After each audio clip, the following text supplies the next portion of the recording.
ओम गुरुर्ब्रह्मा गुरुर्विष्णुः गुरुर्देवो महेश्वरः गुरुर्साक्षात् परब्रह्म तस्मै श्री गुरवे नमः।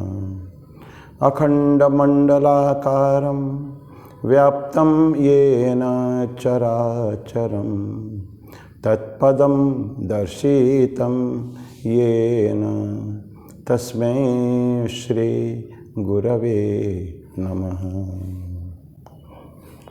ओम विशुद्धविज्ञानमगाधसौख्यं विश्वस्य बीजं करुणापयोधिः अनाद्यनन्तं प्रकृतेः परस्तात् तत्तत् त्वमेकं भुवि रामकृष्णः न नेति भीत्या श्रुतयो वदन्ति साक्षान्न चयं कदाचित् चिदेकरूपः शिव ईश्वराणां महेश्वरोऽसौ भुवि रामकृष्णः यं नित्यमानन्दमनन्तमेकं शिवेति नाम्ना श्रुतयो गृह्णन्ति तस्यावतारो नररूपधारी कृपासुधाब्धिर्भुवि रामकृष्णः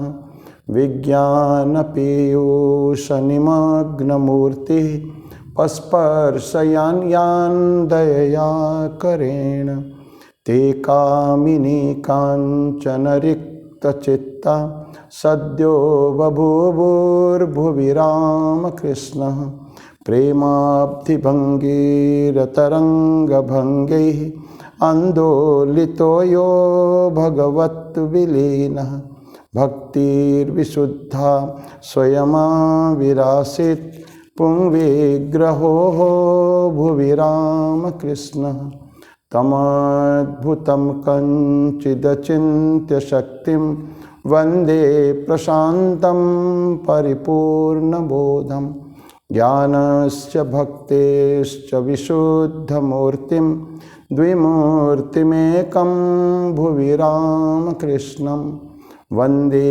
जगद्बीजमखण्डमेकं वन्दे सुरासेवितपादपीठं वन्दे भवेशं भवरोगवैद्यं तमेव वन्दे भुवि रामकृष्णं। भगवान श्री रामकृष्ण देव, जगत जननी माँ शारदा जी और स्वामी जी को मैं प्रणाम अर्पित करता हूँ। मेरे गुरुदेव पूज्य स्वामी भूतेशानंद जी महाराज को मेरा प्रणाम और आप सभी को भी मेरा प्रणाम। आज भगवद गीता का 6ठे अध्याय का 28वां श्लोक से हम लोग आगे लेंगे। 27वां श्लोक हम लोग पढ़ चुके थे पिछले बार, जस्ट उसको थोड़ा सा रिपीट करें। 27वां श्लोक में भगवान कृष्ण बोले थे, प्रशांत मनसम हीयनम योगिनम सुखमुत्तमम उपैत्य शांत रजसम ब्रह्मभूतम अकल्मषम। कुछ क्वालिटीज़ दिए थे, क्या क्या क्वालिटीज़ होंगे ऐसे व्यक्ति में कि प्रशांत मनसम, मन उसका प्रशांत, शांति, चारों तरफ शांति छा जाएगी। प्रशांत मनसम हीयनम योगिनम सुखमुत्तमम, और ऐसे योगी को क्या होगा? उत्तम सुख की प्राप्ति होगी, परम सुख की प्राप्ति। बारंबार हम लोग बोल रहे हैं, हमारे आध्यात्मिक जीवन का लक्ष्य भी यही है, परम सुख की प्राप्ति। और उपैति, ये इस अवस्था कैसे आती है? ये होते हैं शांत रजसम, रजस शक्ति शांत हो जाती है। रजस में जो पावर रहता है, स्ट्रेंथ रहता है, वो सब शांत हो जाता है। तो शांत हो क्या होगा फिर? इट गोस अप टू सत्व गुण। तो रजस से सत्व की तरफ उसका ग्रेजुएट धीरे धीरे बढ़ता है वो। और ब्रह्मभूतम अकल्मषम, ये ब्रह्म स्वरूप हो जाता है, ब्रह्मभूत। और अकल्मषम, कोई कल्मश उसमें नहीं रहता, pure, all good qualities. Thakur एक सुंदर उदाहरण देते हैं। रामकृष्ण देव कहते हैं कि एक जमींदार होते हैं ना, बड़े बड़े जमींदार, कभी कभी आजकल जमींदारी प्रथा ख़त्म हो चुका है करीब करीब। तो पहले ज़माने में जमींदार हुआ करते थे, उनको कुछ खास व्यक्तियों से बड़ा प्यार रहता था।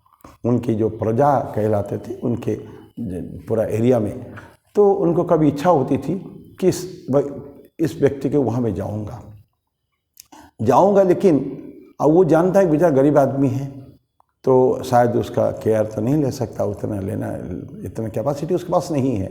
तो ये क्या करेगा, पहले से ही सारे असबाब पत्र, सारे फर्नीचर्स, सामान जो कुछ चाहिए उसके खुद की अगवानी के लिए जो कुछ चाहिए वो पहले भेज देता है। तो इसी से पता चल जाता है, वहाँ की पब्लिक जान जाती है और वो खुद जहाँ भेजा जाता है जिसके घर में कि आने वाले हैं साहब, जमींदार साहब आने वाले हैं, और इसीलिए भेजता है कि जो जाके पहुँचेगा तो उसकी कोई कमी ना हो जाए कभी भी, तो उसको ठीक उसको स्वागत सत्कार जो करना है करने में कोई तकलीफ उसको महसूस ना हो, उसको खराब ना लगे। बाकी ये तो खुद ही जा ही रहा है। तो दैट मीन्स उस व्यक्ति को परिपूर्ण कर देते हैं वो। ये उदाहरण दे के रामकृष्ण देव कहते हैं कि उसी तरह का ठीक ब्रह्म जो है वो जब लोगों को, जब ब्रह्म का भाव जो आता है तो उसमें क्या होता है, बहुत सारे अच्छे गुण उसमें आ जाती है। एक तो पवित्रता आती है उसके, उस व्यक्ति में भगवान ईश्वर खुद ही या ब्रह्म अवस्था जब आती है तो उसमें भर देते हैं गुण। क्या क्या है, प्योरिटी पवित्रता, डिवोशन उसके भक्ति, फेथ विश्वास, ये सब ईश्वर के प्रति उनकी जो निष्ठा है उसी के ही परिचायक एक फेथ, और ये तो और भी कई सारे डिवाइन क्वालिटीज, दिव्य गुण से उसको परिपूर्ण कर देते हैं उसको, ताकि वो ठीक उसके ईश्वर के जो आराधना में अपने आप को पूर्ण रूप में निमज्जित कर सके और डाइवर्स ना हो। क्योंकि जो भाव, जो आध्यात्मिक भाव का जब उनमें उसके अंदर जो आ गया है तो उसके बाद फिर वो आदमी कभी भी उल्टे रास्ते में नहीं जा सकता, ना हिल be completely immersed in God consciousness, भगवान के ईश्वर के जो आराधना में, उनके तपस्या में लीन हो जाएगा। और फिर उसके बाद तो ये उदाहरण श्री रामकृष्ण देव का है। ये था वर्ष नंबर 27। अब आज से शुरू करेंगे 28वां वर्ष। युंजन एवं सदात्मानम योगी विगत कल्मषः, पहले अकल्मषम बोल चुके हैं, यहाँ भी उसी तरह का ही है। युंजन एवं सदात्मानम योगी विगत कल्मषः सुखेन ब्रह्म संस्पर्शम अत्यंतम सुखमस्तुते अस्नते। तो रिपीटिशन है सर्टन थिंग्स, वहाँ भी था कि सुखम उत्तमम, यहाँ बोलते हैं कि अत्यंतम सुखम अस्नुते बहुत। तो क्या बोलते हैं कि युंजन एवं, इस कंप्लीटली अटैच कर लिया, अपने आप को जोड़ लिया, उसके होता है युंजन एवं इस तरह का। सदा आत्मानम, अपने आप का आत्मानम, अपने आप को सदा हमेशा के लिए योगी, वो योगी क्या कर, कैसे योगी है वो, विगत कल्मषः। अच्छा, कल्मष पाप नहीं रहेंगे उनके पास, क्यों कि उनके वो रास्ता ही छोड़ ही चुका है। जब ब्रह्मावस्था में जा रहा, जो तपस्या करता है, जो साधना करता है, उसमें ये सब जो गलत क्वालिटीज़ जो है, अवगुण जो है, उसके अंदर रह नहीं सकते हैं ऑटोमेटिकली। और पिछले बार हम लोग ने पढ़ा था कि कैसे कल्मष से कोई, क्योंकि एक्शनलेस, पिछले बार पर हमने पढ़ा था ब्रह्मावस्था में जो जाता है तो जो रजस खत्म हो जाता है, सत्व में जाता है, प्योर सत्व, या ब्रह्मावस्था में प्योर सत्व में एक्शन, कोई कर्म नहीं है। जो कर्म नहीं है तो पाप होने का प्रश्न भी नहीं उठता, क्योंकि जो कर्म होंगे तो उसमें अच्छे कर्म होंगे तो उसमें अच्छे फल मिलेंगे, बुरे कर्म होंगे तो बुरे कर्म में फल मिलेंगे। तो यहाँ क्योंकि एक्शनलेस है, so no good action, no bad action, ना अच्छे हैं ना बुरे हैं, तो पाप का या कल्मष का कोई प्रश्न नहीं उठ सकता है। सही से बोलता है योगी विगत कल्मषः सुखेन, अत्यंत सुख के साथ, और कैसे हुए वो सुख भी अत्यंतम सुखेन ब्रह्म संस्पर्शम, उसका ऑलवेज ही said contact with the Brahman, क्योंकि चारों तरफ है, जहाँ भी देखता है उसको ब्रह्मन ही नजर आते हैं। तो सुखेन ब्रह्म संस्पर्शम अत्यंतम सुखम अस्नुते, और उस व्यक्ति को क्या होगी, सुख अत्यंत खूब सुख हो गया उनको। तो ये वर्ष नंबर 28 है। तो ये हमारे सुने हैं मिथोलॉजी में, हमारे अध्यात्म में हैं। एक कहते हैं कि जिसको पारस बने, पारस पत्थर, पारस पत्थर को कोई भी लोहे में, कोई भी मेटल में, बेस मेटल में, धातु में स्पर्श करने से वो सोना हो जाता है। हम लोगों ने देखा ही नहीं कभी, ये मिथोलॉजी है ये, ऐसा हमारे आते हैं, हमारे जो कुछ कुछ शास्त्र में आते हैं ये। तो ये, लेकिन ये एलिगोरिकल स्टेटमेंट जो है ये एक ही काल्पनिक ये सब आते हैं कि इस तरह के पारसमणि है। क्या है, जब कोई बहुत अच्छे व्यक्ति को बोलते हैं ना, तो बड़े बने जो अत्यंत साधु पुरुष उसमें कांटेक्ट में आकर कोई व्यक्ति अच्छे हो गए तो बोलते ये तो पारसमणि है। पारसमणि के स्पर्श से सारे चीज़ क्या होता है कि गोल्ड, सोना हो जाता है। तो ये पारसमणि। लेकिन ये स्टेटमेंट छोड़ दीजिए, ये तो मिथोलॉजिकल है। लेकिन एक्चुअली अगर पारसमणि हम देखें ये है तो वो है ब्रह्मन, आत्मन या ब्रह्मन जो है वो सचमुच पारसमणि है और सबको नहीं मिलता है। तो सभी के पहुंच ब्रह्मन तक नहीं है। बहुत हजारों लाखों में कहीं एक व्यक्ति ब्रह्म को प्राप्त कर सकता है। हम आगे पढ़ेंगे, 7वां अध्याय में है, भगवान कृष्ण कहते हैं वहाँ जाके पढ़ेंगे। लेकिन फिर भी इस संदर्भ में एक आया है, उसको बोलना ठीक है, कि बोलते हैं कि भगवान कृष्ण मनुष्याणाम सहस्रेषु कश्चित यतत सिद्धये यतताम अपि सिद्धानाम कश्चिन माम व्यक्ति तत्वतः। वो देखिए, यतताम अपि सिद्धानाम कश्चिन माम व्यक्ति तत्वतः, कोई भी मुझे व्यक्ति तत्व से जान सकता है। हजारों मनुष्य में सहस्राणाम मनुष्याणाम सहस्रेषु, हजारों, कई हजारों में, लाखों में एक व्यक्ति यतति सिद्धये, सिद्धि के लिए कोशिश करता है, प्रयास करता है। यतति प्रयास करता है, किसके लिए? सिद्धि प्राप्ति के लिए। और यतताम अपि सिद्धानाम, और ऐसे सिद्धि प्राप्त करने को कोशिश करने वाले में कश्चिन माम व्यक्ति तत्वतः, मुझे तत्व से जान पाता है, ऐसा बहुत कम लोग होते हैं। तो कहीं लाखों में 1 in a million पॉसिबली ये है। तो भगवान कृष्ण की बातें हैं, गीता में ही अगले अध्याय में, 7वां अध्याय में है। तो यहाँ बोलते हैं कि फिलोसोफर स्टोन एक्चुअली क्या है? ब्रह्मन है। ये सबको प्राप्त नहीं होते हैं। आप साधना करते जाइए, हम लोग साधना करेंगे, प्रभु की कृपा है। प्रभु की कृपा होने पर सब कुछ हो सकता है। माँ बोलती है कि तुम करो, हम अपने साधना नहीं छोड़ना है, लेकिन उनकी जब कृपा होगी, ईश्वर की जब कृपा होगी, तब हमको सब कुछ मिल जाएगा। जैसे जमींदार की बात हमने बोला था ना, कि उसकी कृपा उसी के ऊपर हुई, मैं उसी के घर जाऊंगा, वो तो किसके घर जा सकता था, लेकिन उसी के घर जाऊंगा तो उसकी कृपा उसी के ऊपर हुई। ठीक इस तरह का भगवान की कृपा भी होते हैं, और वो भी कृपा ऐसे नहीं होते हैं, उसके लिए भी कई जन्मों का साधना किया होगा, कौन हम क्या जानेंगे उसके बारे में। तो ऐसा व्यक्ति सबको नहीं मिलता, लेकिन जिसको वो प्राप्त हो जाता है ब्रह्मन की कांटेक्ट में, संस्पर्श में, जो व्यक्ति आता है, ब्रह्म संस्पर्श बोलते हैं ना, अत्यंतम सुखम स्मृते, ऐसा ब्रह्म संस्पर्श टच जिसके साथ होता है वो फिर तर जाता है। ऑर्डिनरी पर्सन भी, साधारण व्यक्ति भी, जिसको बेस मेटल कहते हैं ना, धातु, तो ऐसे बेस व्यक्ति भी, साधारण व्यक्ति बिल्कुल हैं, तो वो व्यक्ति भी ईश्वर के कांटेक्ट में आके वो एक सम्मानित व्यक्ति, एडोरेबल पर्सनैलिटी हो जाता है, माने समादृत हो जाता है, समाज में आदर उनका मिलता है, आदर सत्कार खूब मिलता है उसको। तो ऐसा ऑर्डिनरी लोग होने से भी वो उनके कांटेक्ट में आके वो अच्छा हो जाता है।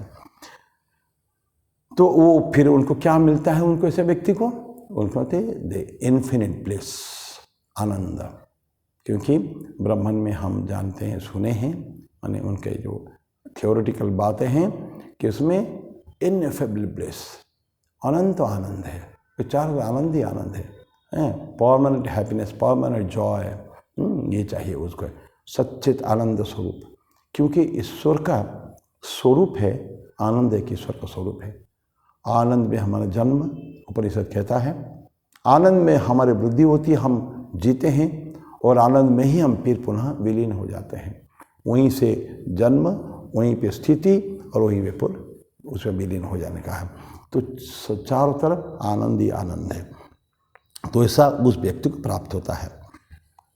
फिर ठाकुर का एक उदाहरण लें, रामकृष्ण देव बोलते हैं जैसे एक घड़ा मटका हम लोगों ने पानी में डुबा रखा है, वो अंदर पानी बाहर पानी, चारों तरफ पानी पानी है ना, तो वो पानी से अलग तो हो ही नहीं सकता कभी भी।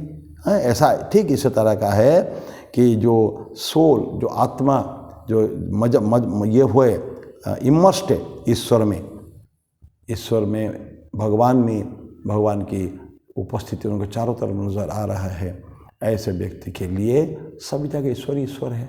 वो ही रिकॉग्नाइजेस, चारों तरफ उसको जहाँ देखेगा उसको ब्रह्म नहीं देखेगा। जैसे मटका चारों तरफ से पानी ही है, उसी तरह के हम ही लोग जब संतरण करते हैं और डूबते हैं, अंदर डूबते हैं पानी के अंदर, कभी देखे होंगे आपने जो तैरते हैं एवं कभी कभी हम नीचे चले जाते हैं पानी के अंदर, बहुत ज़्यादा डीप नहीं हो, तालाब के अंदर हम लोग जाते हैं तो आंखें खोलते हैं उसमें, पर कुछ दिखता ही नहीं, पानी चारों तरफ पानी पानी है। ठीक उसी तरह का ही तो वो व्यक्ति जो है वो चारों तरफ उनको पानी ही दिखेगा उनको, तो उनका कॉन्शियसनेस गॉड कॉन्शियसनेस ही है। तो ये वर्ष नंबर 28 था। अब एक प्रश्न उठता है, ऐसे व्यक्ति जिसको इस अवस्था प्राप्त हो चुकी है, क्या उसे परिवर्तन, संसार के प्रति कोई परिवर्तन उसका लगता है, कोई ये दुनिया कुछ दूसरा देखता है? अभी हम 29 से अगले 4 श्लोक ये उसी के बारे में लेंगे। परफेक्शन इन योग में जो पूर्णता प्राप्त हो जाती है तो क्या होता है। अभी 29वां वर्ष 29, सर्वभूतस्थमात्मानं सर्वभूतानि च आत्मनि ईक्षते योग युक्तात्मा सर्वत्र समदर्शनः। सेम बातें बारंबार से भगवान कृष्ण रिपीट करते हैं। Again I will tell you कि ये हमको केवल उन्हीं भाव में हर समय उस भाव में रखना चाहते हैं, बारंबार उसी बात को बोलकर, ताकि हम रिपीट करते हैं ना, ये सब अभ्यास की बातें हैं। सेम चीज़ को जब बारंबार सुनेंगे तो धीरे धीरे हमारा बैठता है अंदर, वो बैठ जाता है वो।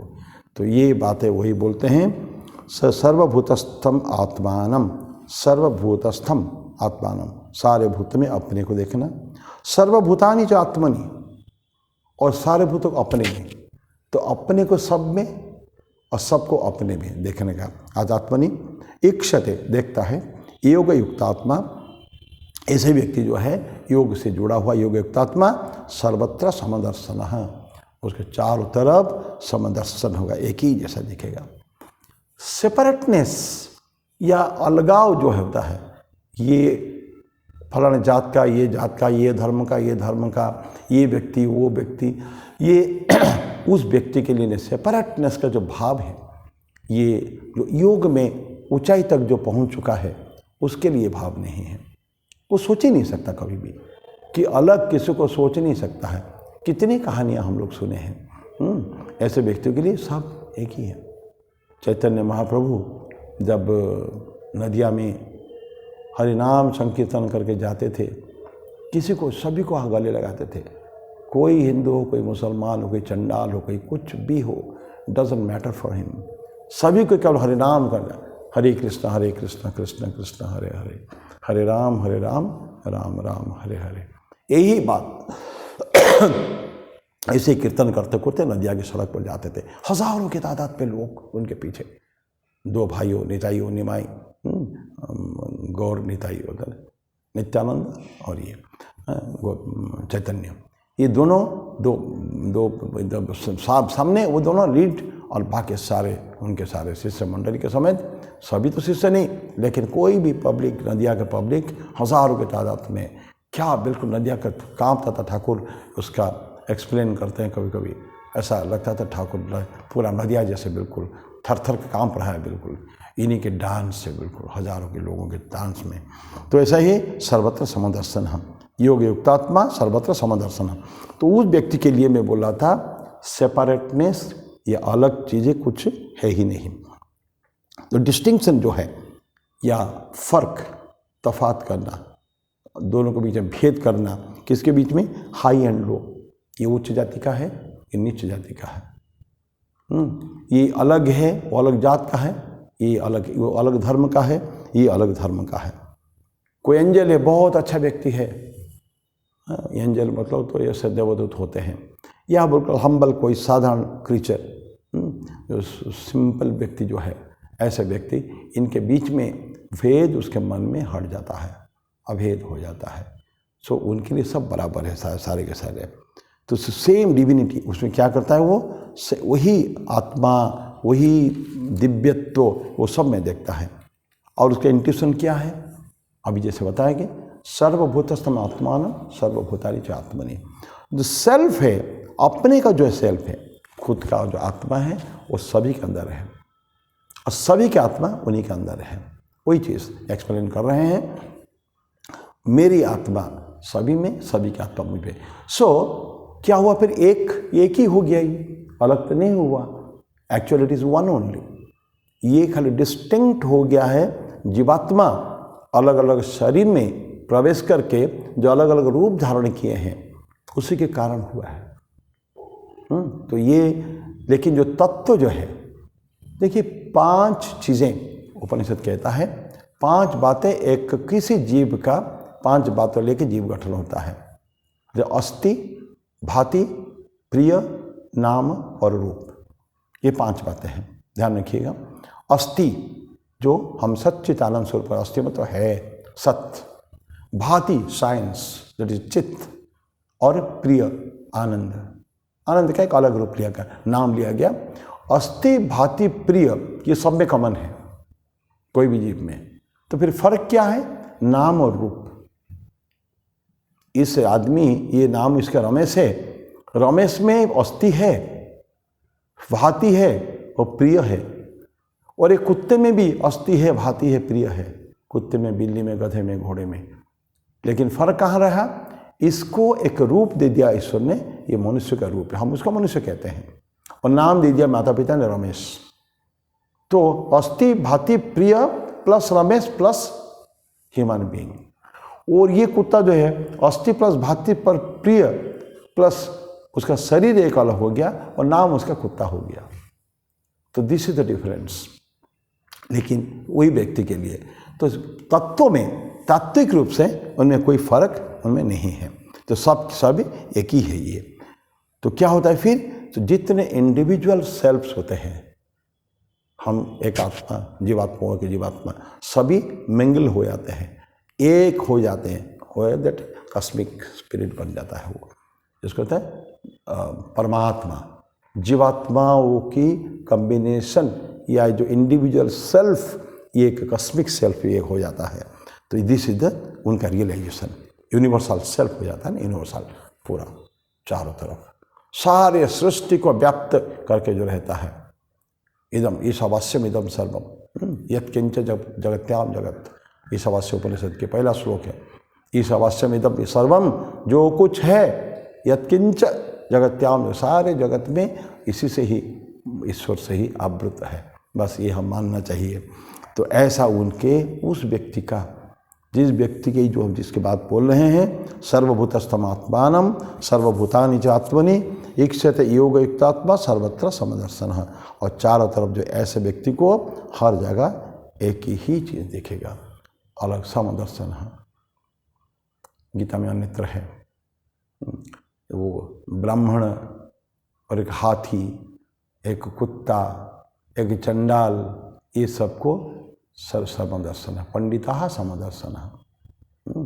तो चाहे वो ब्राह्मण कहाँ उच्चतम स्थिति में है, एक चंडाल है, एक हाथी है, एक कुत्ता है, विभिन्न, एक प्राणी को भी लिया गया, कि इंसान को भी लिया गया। इंसान का एक उच्चतम सामाजिक रूप से पहले ज़माने में जो हम लोग को क्लासिफिकेशन दिया गया, ब्राह्मण, क्षत्रिय, वैश्य, शूद्र, तो चंडाल मतलब शूद्र जात में, तो ये है।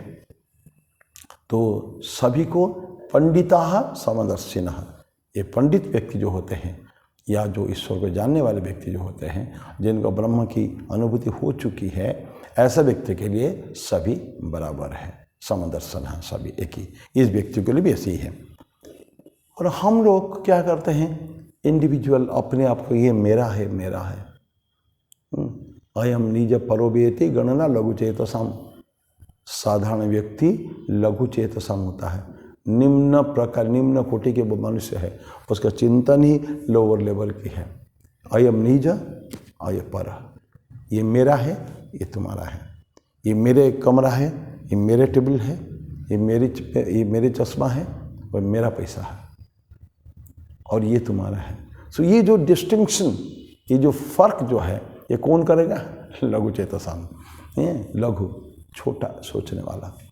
उदार चरितानंत वसुधैव कुटुंबकम, ठीक है, अंतर पाठांतर है थोड़ा तो, लेकिन उदार चरित्र जो है, महान जो सोचने वाला, बहुत ऊंचा सोचने वाला, सो क्या उसके लिए सारे एक ही है, पूरा कुटुंब संसार ही। उदार चरितानंत वसुधा एव कुटुंबकम, वसुधा पूरा पृथ्वी, सारा संसार। कितने महान आइडियाज हम लोगों के शास्त्र में, सुभाषितानी में दिए गए हैं। बचपन में हम लोग कुछ क्लास 7, 8, 9, 10 में इसको पढ़ा करते थे। 10, 11, 12 तक तो था संस्कृत हम लोगों का। तो चाणक्य का, विदुर का, भर्तृहरि का, कितने और अनंत ऐसे लोग हो गए हैं जिनका नाम नहीं है उसमें, खाली सुभाषितानी करके दे दिया है। तो क्या सुंदर सुंदर भाव दे के गए हैं। उसमें एक भाव के जीवन में अगर प्रैक्टिस कर पाए ना हम लोग, थोड़ा सा भी, जस्ट टू स्टार्ट विथ, मैं पूरा एकदम पूर्ण रूप में उसको to live that truth to the perfection, ये है डिफिकल्ट। लेकिन हमारे बीच में लोग ऐसे जी रहे हैं, कोई दूसरे लोग से तो नहीं आते ना, इसी लोक में लोग हैं जिनके पास इतना उदारता है कि they never consider anybody as somebody else, दूसरा कभी सोचते भी नहीं लोग हैं। तो ऐसे ही इंडिविजुअल सोच, पता है ठाकुर फिर एक बहुत सुंदर उदाहरण देते हैं। गंगा नदी बह रहा है, एक जगह में छोटा सा हमने को डैम बांध दिया, एक किनारे जाके एक छोटा सा डैम लगा लिया, पानी बह रहा है, छोटा डैम बांध दिया। तो बांध के हमने बोला ये पानी अपना है। कितनी मूर्खता है ये। वहाँ गंगा नदी कल ना ये करके चली जा रही है, और विराट नदी चारों तरफ विस्तीर्ण उसका है एरिया, उसमें हमने छोटा सा किनारे में करके ये मेरा जो गंगा जल है। तो ठीक उसी तरह का इंडिविजुअलिटी जो अपने को एक अलग देखने का है, ये जो भावनाएं हैं, ये केवल इसी के कारण होता है जो कभी भी उच्च आदर्श जीवन में नहीं है, जो चैत्र को देख नहीं पाया है कभी, या कभी भी ये भावनाएं मन में नहीं आई है कि we are all the sons and daughters of the same God. उसी ईश्वर की हम सारे संतानें हैं। हम स्कूल में बच्चों को प्लेस दिलाते हैं, India is my country, all Indians are brothers and sisters. सारे भारत हमारा देश है और भारत के सभी लोग हमारे, वी आर ऑल भाई और बहन हैं हम लोग। कितनी सुंदर बातें हैं, कहने के लिए बड़ा अच्छा लगता है। लेकिन वही व्यक्ति घर में जाके क्या सीखता है, क्या देखता है? छोटपन से, बचपन से अपने माता पिता से क्या सीखा है? डिस्टिंक्शन सीखा है उन्होंने, सिखाया नहीं गया उसको कभी भी। ये दुर्भाग्य है हमारे लिए कि कभी सिखाया नहीं गया कभी कि देखो ये भी तुम्हारा भाई है। काश ये भावनाएं हमारे मन में होती। हम अपने स्कूलों में देखते हैं, जानते हैं, हमारे सुनने की बात नहीं, कहीं भी हो वो बात बोलने की आवश्यकता नहीं है, लेकिन कोई पिताजी माँ जी उसको जब डब्बा देते हैं कोई बड़े अच्छे घर के व्यक्ति लड़का को, और बोलते हैं कि बांट के खाना है, नहीं अकेले में खाना है, शेयर करने को मना करते हैं। तो ये आप बोलिए उस छोटे बच्चे के मन में क्या भावनाएं आएगी, क्या सोचेगा वो, आगे चल के क्या बनेगा वो, कि जो भी मेरा है दैट इज माइन, मैं उसको शेयर नहीं करूंगा, मैं उसको कभी भी बांटूंगा नहीं। तो एक व्यक्ति जो कष्ट में है, जो तकलीफ में है, एक बच्चा, उसको कहाँ से मिलेगा? उसको कहते who will be supporting him. ये भावनाएं तो मन में आना चाहिए ना, वो माता पिता को आना चाहिए। भगवान ने उनको अच्छे जगह में दिया है, अच्छा घर दिया है, रहने के लिए बहुत सुंदर मकान है, कमी किसी चीज़ कमी नहीं दी है। थोड़ा सा उसमें से शेयर कर लिया, अगर एक रोटी, तो उसमें कोई बहुत ज़्यादा उसको जाता नहीं है। लेकिन उसको सिखाया गया छोटपन से, नहीं तुमको शेयर नहीं करना। So this is the education we are giving. तो ऐसे लड़के, ऐसे बच्चे जाके आगे चल के कैसे जाके हम सोचेंगे कि ये उदार चरितरांतु वसुधैव कुटुंबकम, ये भावना को मन में स्थान देंगे? नहीं हो पाता है वो। तो ये इंडिविजुअलिस्टिक जो कंसर्न है, केवल अपने तक आबद्ध रहना, ये चार दीवारी के अंदर आबद्ध रहना, ये ठीक नहीं है। स्वामी जी का देखिए बहुत इधर उधर की बात, इधर तो बात तो नहीं है, बात ठीक ठीक लाइन पे है।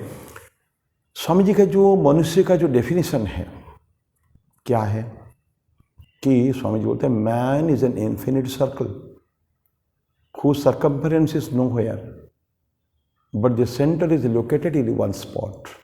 कि बोलते हैं मनुष्य के कैसा असीम वृत्त है, सीमाहीन वृत्त है, जिसके परिधि सीमा रेखा कहीं भी नहीं है, लेकिन उसका पॉइंट, केंद्र बिंदु एक जगह में है। और कौन है वो? मैं। स्वामी तन्मयानंद का ये भी मैं एक मनुष्य हूँ और मेरा एक असीम वृत्त है और उसका सेंटर मेरे अंदर है। मेरे सामने संजय बैठा हुआ है तो संजय का भी एक व्यक्तित्व है, उसका भी एक असीम वृत्त है, लेकिन उसके केंद्र बिंदु उसके अंदर है, बस यही फर्क है। तो आप ये जो इन्फिनिट सर्कल कहते हैं, सीमाहीन है। सर्कल में डेफिनेशन होता है कि केंद्र बिंदु के चारों तरफ उस सीमा के रेखा के अंदर इन्फिनिट स्पॉट्स, पॉइंट्स है, all belong to the same circle. उसी सर्कल का अंतर्गत है, क्योंकि एक सीमा उसका खींचा, वो भी इन्फिनिट है, पॉइंट्स इन्फिनिट है, और बहुत बड़ा होगा वो भी इन्फिनिट ही होगा। इन्फिनिट का कोई नंबर तो गणना नहीं है। तो लेकिन ये बोलते कि सीमाहीन है। दैट मीन्स क्या सुंदर स्वामी जी के कहना कि जहाँ देखेंगे दूर दूर तक, हजारों किलोमीटर, लाख किलोमीटर तक की तरफ जहाँ सोच सकते हैं, कल्पना कर सकते हैं, सभी के सभी हमारे सर्कल के अंदर आते हैं। That means they are a part and parcel of this circle. इस वृत्त का एक अंश है केवल। ये इतना कह के स्वामी जी भगवान का भी एक डेफिनेशन देते हैं, गॉड का। तो God also is an infinite circle. वो भी एक सीमाहीन वृत्त है, जिसके परिधि कहीं नहीं है और जिसके केंद्र बिंदु हर जगह है, प्रत्येक के अंदर केंद्र बिंदु है। इतना इन्फिनिट है वो। इतना केवल फर्क है, मनुष्य में एक जगह में है, ईश्वर में हर जगह है, एवरीवेयर। देयर इज नो केंद्र बिंदु also. So this is the difference. That means इसीलिए हम कई सारे कुछ वीडियोस भी इसके ऊपर हमने दिए हमारे यूट्यूब चैनल में, कि बच्चों को शुरू से ही, बच्चे ही तो हमारे आगे के सिटीजन हैं, उनको शुरू से सिखाना चाहिए कि केयरिंग एंड शेयरिंग जो टेंडेंसी उनको सिखा देना चाहिए, ताकि कभी भी वो आगे चल के भविष्य में कभी पीछे हाथ खींचे न, जब ऐसा मौका आए मदद करने के लिए, अगर मौका आए तो this is verse verse number 29, 29 था वो। अभी 30वां वर्ष है। योमाम पश्यति सर्वत्र सर्वं च मयि पश्यति तस्य हम न प्रणश्यामि सचमेन प्रणश्यति। यो माम पश्यति सर्वत्र, फिर वही बात है, जो यह माम मुझे पश्यति देखता है, सर्वत्र सभी जगह देखता है, और सर्वम च मयि पश्यति। ठीक अभी क्या था ना, सर्वभूतस्तमात्मानम सर्वभूतानि चात्मनि इक्षते, देखा था हम लोगों ने। तो ठीक उसी तरह बोलते ही यो, जो व्यक्ति मुझे सभी जगह देखता है, और सर्वम च मयि पश्यति, ये भगवान अपने लिए बोल रहे हैं, हम इंसान के लिए नहीं बोल रहे हैं। मयि मतलब मुझ में, भगवान कृष्ण बोलते हैं कि जो मुझको सर्वत्र देखेगा और सभी को मुझ में देखेगा, तो इसका मतलब क्या हुआ, गॉड इज ऑल एवरीवेयर। तो उसमें क्या होता है, तस्याहम, तस्य उसके लिए मैं, अहम न प्रणश्यामि, मैं उसके लिए नष्ट नहीं हो जाता हूँ, और सच में न प्रणश्यति, मेरे लिए वो नष्ट नहीं हो जाता। That means I exist for him, he does exist for me. उसकी भी स्थिति है, मेरी भी स्थिति है, मैं तो हूँ ही और वो भी मेरे लिए है। मैं कभी उनके लिए समाप्त नहीं हो गया हूँ और वो मेरे लिए समाप्त नहीं हो गया। दैट मीन्स आशा की वाणी उसके लिए है, वो मैं उनके साथ हमेशा हूँ। कितने बार भगवान कृष्ण बोले हैं, मैं हमेशा तुम्हारे साथ हूँ। तो यो माम पश्यति, जो मुझको सर्वत्र देखेगा, सभी को मुझ में देखेगा, उस व्यक्ति के लिए मैं ना तो नष्ट होता हूँ, ना तो वो मेरे लिए नष्ट हो जाते हैं। ये भी उसी तरह की भावनाएं हैं उसमें। जब रियलाइजेशन हो जाता है वो व्यक्ति को सारे ईश्वर की अनुभूति जब हो जाती है, वो क्या देखता है, आगे क्या देखता है योगी? वो देखता है कि जो परमात्मन जो है, पहले हम देखा था कि छोटे छोटे इंडिविजुअल सेल्फ वो कमिंगलिंग माने जोड़कर वो एक परमात्मा हो जाते हैं, यूनिवर्सल सेल्फ हो जाते हैं। तो यह देखता है कि परमात्मा ही है, वो सभी को चारों तरफ खुद को ही उसने सृष्ट वस्त्र जीवा जीव जितना भी है वो सब में अपने आप को ही ईश्वर ने कर दिया है। रामकृष्ण देव उसको बोलते हैं कि ये जड़ चैतन्य जगत जो भी हम देखते हैं, ये 24 तत्व सब कुछ ईश्वर ही है। वो कौन ईश्वर है? वो ईश्वर वही है जिनको हम ध्यान में, जिनको हम साधना के द्वारा अपने में देखते हैं कि यह ईश्वर है। ये ब्रह्म सत्यम जगन मिथ्या, ब्रह्म की बात करते हैं ना।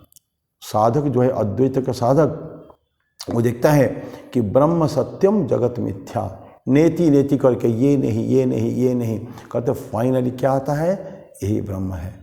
तो यही सत्य है, ब्रह्म सत्यम। तो जो ब्रह्म सत्य है जगत मिथ्या हो जाता है।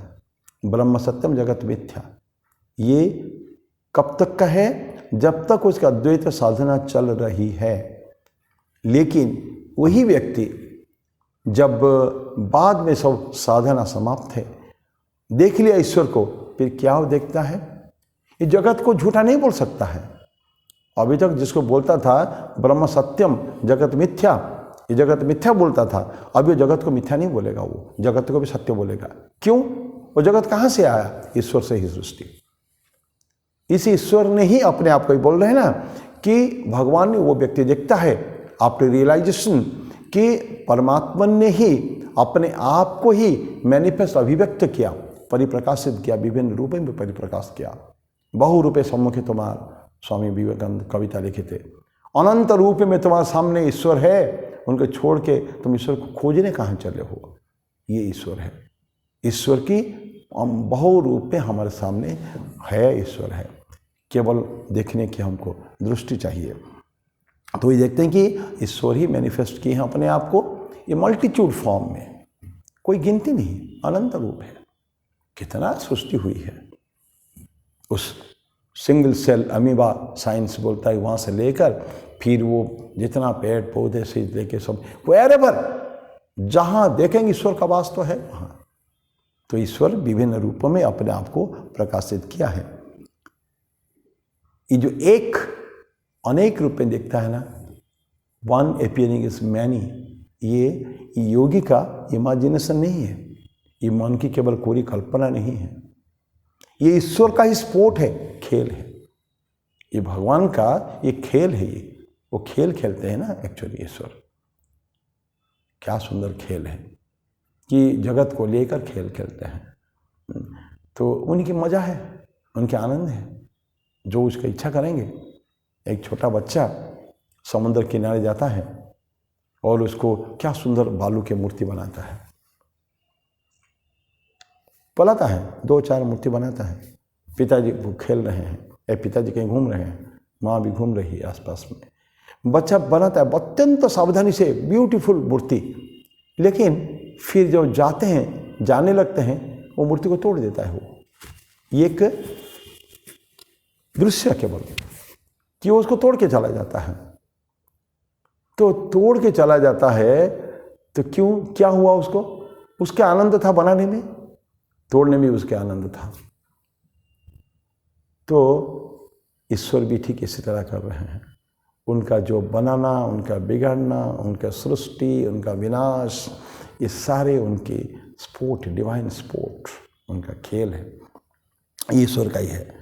और हम देखेंगे जो इटर्नल पार्ट से बने, ईश्वर जो है पूर्ण है, सनातन है, शाश्वत है, उसका सब हम लोग क्या है, एक एक अंश, छोटा सा, एक इन्फिनिटेसिमली स्मॉल फ्रैक्शन ऑफ गॉड, हम लोग हैं केवल। विभिन्न कण कण में ईश्वर है, तो हम लोग एक कण है। ईश्वर का वास हमारे अंदर भी है, प्रत्येक अंदर है। और उनके जो मैनिफेस्टेशन ये कैसा है, जीव और ईश्वर, इसका दोनों के रिलेशन क्या है। जिस सागर, उसके ऊपर वेव होते हैं ना, महासागर, सभी तो सागर एक ही है, अटलांटिक, कास्पियर, वो सागर जो भी जितने सारे, Pacific ocean, Indian ocean, this and that, ये सारे एक ही सागर है। और क्या विराट विराट उसमें लहरें आते हैं, अभी आते हैं फिर चले जाते हैं, फिर उठते हैं फिर चले जाते हैं। दिस सेट ऑफ अनएंडिंग, अनंत काल से, लाखों वर्ष से, करोड़ों वर्ष से वो चलता ऐसे ही आ रहे हैं। वो कभी चले जा रहे हैं क्या, वेव नहीं, उसी के अंदर रहते हैं। एक छोटा सा पानी का बुलबुला, स्मॉल ड्रॉपलेट, और एक बहुत बड़ा वेव, ये दोनों में कोई फर्क नहीं है, साइज में फर्क है, लेकिन दोनों वाटर है, पानी है, वो दोनों उस महासागर का अंश है। सो एक पानी के बुलबुला को एक वेव ये नहीं कहेगा तू मेरे से निम्न है, नीच कोटि के, नहीं, बिकॉज बोथ इमर्ज, दोनों ही उत्पत्ति उनके सागर में, सागर से, और दोनों की उनके लय भी सागर में है। तो ये ठीक इस तरह का है।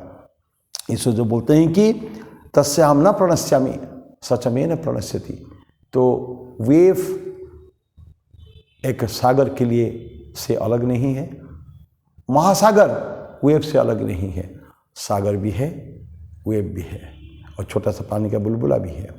तो नो प्रणश्याम, everybody exists, the only difference क्या है, इमेंसिटी में, महान विराट विशालता में। एक महान है, विशाल, कल्पना नहीं कर सकते हैं, और एक छोटा सा एक, क्या वेव है, क्या वेव में है क्या। स्वामी जी बोलते हैं, ठाकुर जी बोले हैं कि ये सच्चिदानंद सागर में ये कभी कभी बड़े बड़े लहरें आते हैं ना, बड़े बड़े, ये बोलते हैं कि कई एक स्वामी जी बोलते हैं कि ये जीसस क्राइस्ट, ये प्रोफेट मोहम्मद, ये दिस एंड दैट, फिर आए, फिर उससे मिलित हो गए। अनंत अवतार आए हैं, अनंत अवतार और आएंगे, उनके अवतार के अलावा व्यक्ति भी है, वो सब अनंत, सारे अनंत है, सभी के उत्पत्ति, सभी के विनाश, लय उसी में ही है। तो ये भावनाएं जो है, इस भगवान कृष्ण कहते हैं सचमेन प्रणश्यति, मैं उनसे लिए वो नहीं होता हूँ, नाश नहीं होता हूँ, और मुश्किल मेरे लिए भी वो नष्ट नहीं होता है। इसके अंदर ठाकुर एक छोटा सा उदाहरण दिए हैं, है वही सागर और ये है, तो हम केवल सेब देखते हैं ना, और सेब किसको दिखाते हैं, बच्चे को ना, समुद्र के किनारे खड़ा होकर बाप पिताजी बोलता है बेटा को, देख बेटा कितना बड़ा लहर आ रहा है, देख देख, वो मछुआरे की बोट उसके अंदर है, वो बोट कैसा कैसा हो रहा है बिल्कुल, लेकिन बोट को कुछ नहीं होने वाला है। तो ये जो दिखाता है शेप, लड़का दिखता है सच, ये तो छोटा सा वेव है और बहुत बड़ा वेव है, फर्क है, लेकिन दोनों एक ही चीज़ है। तो रामकृष्ण देव उदाहरण बढ़िया सुंदर देते हैं, वो बोलते हैं कि शक्कर से मिठाई बनती है, शक्कर ले गया, आजकल शक्कर की मिठाई तो कौन खाता है, खोए की मिठाई मान लीजिए, छेने की मिठाई मान लीजिए, तो विभिन्न प्रकार आप देखेंगे संदेश जो छेना में बनता है या कोई मिठाई विभिन्न शेप में बनता है, वही संदेश को एक धारी लगा दिया, किसको थोड़ा कट कर दिया रेक्टेंगुलर, किसको प्रिज्म टाइप का कर दिया, किसको ट्रेपेजियम टाइप का कर दिया, विभिन्न शेप दे दिया, पर खाने में कोई फ़र्क है क्या, खाने में तो फ़र्क नहीं है, लेकिन बच्चा को देखने को अच्छा लगता है। ये चीज़, ये मैं शक्कर बना हुआ वो जो पक्षी है, चिड़िया का जो है, मैं वही लूँगा, और एक मछली लेगा, पर खाने में मछली और चिड़िया में कोई फ़र्क नहीं है, लेकिन हम लोगों को है, बच्चे को लगता है ऐसा, पर दोनों में कोई फ़र्क है ही नहीं। ये रामकृष्ण देव के उदाहरण है। तो यो मांग पश्यति सर्वत्र सर्वम च मयि पश्यति तस्याहं न प्रणश्यामि सचमेन प्रणश्यति। अब वर्ष नंबर 31, सर्वभूत स्थितम यो मां भजति एकत्वमास्थितः सर्वथा वर्तमानोपि स योगी मयि वर्तते। सर्वभूत स्थितम यो माम भजति, भजति भजन करता है, पूजा करता है, पुकारता है, भजति एकत्वम आस्थितः, एक में स्थित होके, और सर्वभूत स्थितम यो माम, जो सर्वभूत में रहता है और मुझको भजता है। तो क्या होता है, सर्वथा वर्तमान भी सयोगी मई वर्तते, कहीं भी रहे वो, किधर भी रहे, वर्तमान मतलब प्रेजेंट, किधर भी रहे लेकिन रहता मुझ में ही है। बस ये भगवान कृष्ण ने बोल दिया, और रहना मुझ में ही है। वो किधर भी घूमे फिरे, कहीं भी जाए ना, पर घर तो छोटा बालक, वो छोटा बच्चा घूम रहा है ना, निकल गया कहीं दूर घूम रहा है, फिर जाएगा कहाँ, वापस आएगा। गाय चला जाती है ना, चली जाती है गाय, दिन भर चरती है, घास चरती है, और शाम को फिर वापस आ जाती है। It's just like that. तो ईश्वर बोलते हैं तुम अलग दिखने के बाद भी तो मुझ में ही हो, रह गए। ये प्रश्न नहीं कि उसके फिजिकल एग्जिस्टेंस कहाँ है, मेंटल एटीट्यूड कहाँ है। जैसे एक उदाहरण लें, एक व्यक्ति जेल में है, प्रिजन में है, उसको छोड़ दिया गया। अब वो व्यक्ति जान लिया मैं अभी प्रिजनर नहीं हूँ, मैं जेल में नहीं हूँ। उसके बाद भले लाके मेरे को कोई लाके, कभी होता है ना, मेंटल कुछ पेशेंट्स होते हैं, उनको अलग करके रखते हैं, कमरे बंद कर देते हैं, बांध देते हैं, इस तरह का करते हैं। वो किसी भी कंडीशन में हो, लेकिन मन में उसका चिंतन होता है कि मैं अभी जेल से फ्री हूँ, अब मैं जेल में हूँ नहीं, मैं प्रिजनर अभी नहीं हूँ। ऐसा उस व्यक्ति को चिंतन आता है मन में, कहीं भी रखे वो। तो इसीलिए एक्सटर्नल सेटिंग्स, बाह्य परिस्थिति क्या है वो इम्पोर्टेंट नहीं है, बाहरी कैसे है। हमारे मेंटल, मानसिक, वैचारिक चिंतन क्या है, विचार क्या है, वो इम्पोर्टेंट है। मन से हम सोचते हैं कि फ्री हूँ। स्वामी जी बोलते हैं ना कि think that you are Buddha, think like a Buddha, you will become a Buddha, think like a Christ, you will become a Christ. जैसे चिंतन ऐसे हो जाते हैं। जो बारंबार बारंबार सोचेंगे, दैट इज मेंटल एटीट्यूड, मानसिक। मन में हम जैसे जैसे सोचते जाएंगे वही वही हमारे ऊपर उसका असर पड़ेगा। सो जब चिंतन से ही हमारा व्यक्तित्व बनता है, तो क्यों हम अच्छे चिंतन करें। Let's think of the noble things, good things, pure things, ईश्वर का चिंतन करें। Why to think of the राक्षस, असुर का चिंतन क्या करें। गुण अगर लेना है तो हमको दैवी गुण लें, दैवी गुण, दैव असुर संपद विभाग योग गीता में 16वां अध्याय में है। तो दैवी गुण भी कुछ है, बहुत सुंदर सुंदर क्वालिटीज। अभयम सत्य संसिद्धि ज्ञान योग व्यवस्थित ही दानम दमस्य यज्ञश्च स्वाध्याय तपार्जवम इत्यादि इत्यादि 26 गुण गीता में है। तो ऐसा दैवी गुण हमारे अंदर अगर होना चाहिए ना, तो आसुरी गुण क्यों लेंगे। गुण अगर लेना है तो, लेकिन होता क्या है समाज में, आसुरी गुण बहुत है। भगवान कृष्ण जब 16वां अध्याय में डिस्क्राइब करते हैं, आगे चल के 3 श्लोक के बाद जो चौथा श्लोक से, चौथा 5वां श्लोक से शुरू करते हैं, तो आसुरी गुण। और देखेंगे इंसान के बहुत सारे व्यक्ति उस गुण से बराबर हुबहू फिट होते हैं, तो आसुरी गुण से भरपूर। सो हाउ टू कन्वर्ट, परिवर्तन कैसे करें, दैट इज इम्पोर्टेंट, वो महत्वपूर्ण है। तो ये एक्सटर्नल सेटिंग बात नहीं है, एटीट्यूड क्या है, हमारा मन की भावनाएं क्या है, वो हमको अच्छा या बुरा बना देता है। और जो ब्राह्मण को जानता है वो जानता है कि ब्राह्मण ही ये सब विभिन्न रूपों में हमारे सामने उपस्थित है। ये जानता है क्या है, जो नोर ऑफ ब्राह्मण, ब्राह्मण को जानता है, ठीक है। तो वो कहते हैं, उसे ब्रह्म ज्ञानी बाद में खुद ही ब्रह्म हो जाता है, लेकिन शुरुआत स्टेज में वो देखता है कि ईश्वर अलग अलग रूपों में है। लेकिन जो एनलाइटेंड, जो पूर्ण रूपेण ब्रह्मावस्था में ही है, वो व्यक्ति क्या देखता है कि मेरा कोर व्यक्तित्व का, मेरा जो हृदय, वही तो ईश्वर है। ईश्वर अलग रूप से कहाँ है, ईश्वर तो मेरे ही अंदर है, अलग रूप में भी है तो my core of a personality is God himself, ईश्वर खुद ही है। ये भावनाएं उनके मन में हमेशा आती है। तो ये वर्ष नंबर 31 है। वर्तमान भी सयोगी मई वर्तते, वो व्यक्ति मुझके अंदर के मेरे अंदर ही है। इतना में हम मेरे ख्याल में छोड़ेंगे यहीं। जो अभी एक और बात खाली कर लें कि ईश्वर ही मेरे में भी है और सभी के हृदय में भी है। भगवान कृष्ण अन्यत्र की किताब में बोलते हैं, ईश्वर सर्वभूतानां हृदय से अर्जुन तिष्ठति, भ्रामयन् सर्वभूतानि यंत्रारूढ़ानि मायया। मतलब क्या बोलते हैं कि ईश्वर सर्वभूतानां हृदय से, अर्जुन है अर्जुन, ईश्वर ही सभी भूतों के सर्वभूतानां हृदय से, हृदय में तिष्ठति अर्जुन, और भ्रामयन् सर्वभूतानि, सारों को घुमा रहा है। ईश्वर क्या करता है, भ्रमण कर चारों घुमाता है, चारों भ्रमण सर्वभूतानि। और कैसे, यंत्रारूढ़ानि मायया, यंत्र कर बैठे, हम एक सर्कस में होता है ना, उसका बैठ गए हैं, वो घूमता है तो हम भी उसके साथ घूमते हैं। तो ईश्वर ऐसे ही घुमाता है, सभी भूतों में ईश्वर उपस्थित है। तो आज इसको यहीं हम लोग विराम दें, क्योंकि एक और श्लोक लेंगे तो समय लग जाएगा।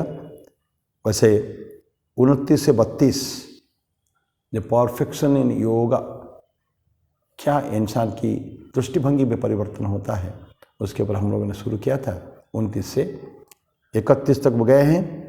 32 में खाली पढ़ देता हूँ खाली, बाद में अर्जुन का फिर प्रश्न रहेगा। आत्मोपम्यन्य सर्वत्र समम पश्यति यो अर्जुन, सुखं वा यदि वा दुखम स योगी परमो मतः। आत्म उपम्यन, अपने को जैसा दिखता है ठीक उस तरह का दूसरों को भी देखे। सुखम वा यदि वा दुखम, सुख हो या दुख हो, सुखम वा यदि वा दुखम स योगी परमो मतः।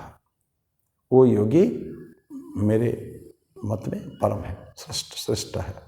ये ईश्वर भगवान कृष्ण 32वां श्लोक में, हम अगली बार पढ़ेंगे उसको, इतना डिक्लेयर करते हैं। बाद में फिर अर्जुन का प्रश्न, भगवान का उत्तर, फिर हम लोग आगे उसके बाद देखेंगे। तो इस तरह का ये 6ठा अध्याय 31वां श्लोक तक, और अभी समय लगेगा, कोई प्रॉब्लम नहीं है, कोई जल्दी तो है ही नहीं। धीरे धीरे चल रहे हैं, शनै ही भगवान कृष्ण बोले थे ना, धीरे धीरे धीरे धीरे। तो समझ में तो आए, और समझ में आकर इसको जीवन में प्रैक्टिस तो करें, दैट इज़ इम्पॉर्टेंट। अभ्यास कैसे करेंगे। सो विद दिस मैं आज समाप्त करता हूँ शांति मंत्र के साथ। ओम त्र्यंबकम यजामहे सुगंधिम पुष्टिवर्धनम उर्वारुकमिव बंधनात् मृत्योर्मुक्षीयमामृतात्। ओम सर्वेषां स्वस्तिर्भवतु, सर्वेषां शांतिर्भवतु, सर्वेषां पूर्णं भवतु, सर्वेषां मंगलं भवतु, सर्वे भवन्तु सुखिनः, सर्वे सन्तु निरामयाः, सर्वे भद्राणि पश्यन्तु, मा कश्चित् दुःखभाग् भवेत्। असतो मा सद्गमय, तमसो मा ज्योतिर्गमय, मृत्योर्मामृतं गमय। ओम पूर्णमदः पूर्णमिदं पूर्णात् पूर्णमुदच्यते, पूर्णस्य पूर्णमादाय पूर्णमेवावशिष्यते। ओम शांति शांति शांति। हरि ओम तत्सत्। श्री राम कृष्णार्पणमस्तु।